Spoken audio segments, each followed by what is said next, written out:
बारिश उस रात कुछ ज्यादा ही जोर से हो रही थी। आसमान से गिरती हर बूंद जैसे शहर की छतों पर नहीं बल्कि सीधे आत्माओं पर पड़ रही हो। नील अपनी पुरानी किराए की कोठरी में अकेला बैठा था। घड़ी की सुइयां ठीक रात 12 बजे पर आकर रुक गई। वो बात उसे अजीब लगी, लेकिन उसने ध्यान नहीं दिया।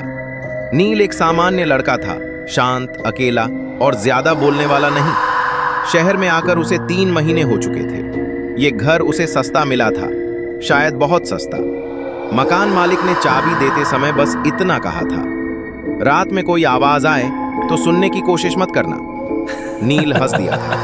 अब वही हंसी उसे याद आ रही थी। उस रात बिजली चमकी और कमरे की लाइट अचानक बंद हो गई। अंधेरे में सिर्फ बारिश की आवाज और दीवारों पर रेंगती सीलन दिख रही थी। नील ने टॉर्च जलाई। तभी उसकी नजर मेज पर पड़ी एक चीज पर पड़ी, एक काली डायरी। वो वहां पहले नहीं थी।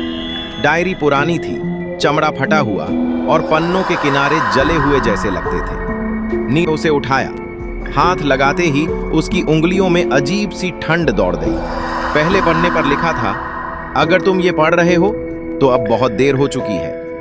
नील का गला सूख गया। वो हंसना चाहता था, खुद को समझाना चाहता था कि ये किसी का मजाक है, लेकिन डायरी के पन्ने अपने आप पलटने लगे। हर पन्ने पर एक तारीख और नीचे एक नाम, और हर नाम के आगे लिखा था मृत। नील ने पन्ने पलटे। अचानक वो रुक गया। सबसे आखिरी पन्ने पर तारीख थी, आज की, और नाम नील। कमरे में हवा अचानक भारी हो गई। टॉर्च झपकने लगी। ये बेकार मजाक है, नील ने खुद से कहा। तभी ठक ठक ठक दीवार के अंदर से आवाज आई। नील का दिल जोर जोर से धड़कने लगा। फिर आवाज आई, नील। वो आवाज किसी इंसान की नहीं थी, बहुत पास से, बहुत धीमी, जैसे कोई फुसफुसा रहा हो। नील पीछे हटा, दरवाजे की तरफ दौड़ा। दरवाजा बंद था। बाहर से खिड़की की तरफ देखा, वहां सिर्फ अंधेरा था, और अंधेरे के भीतर आंखें, लाल, बिना पलक झपकाए। नील चिल्लाया, लेकिन उसकी आवाज उसके गले में ही घुट गई। दीवार से एक काला साया बाहर निकलने लगा।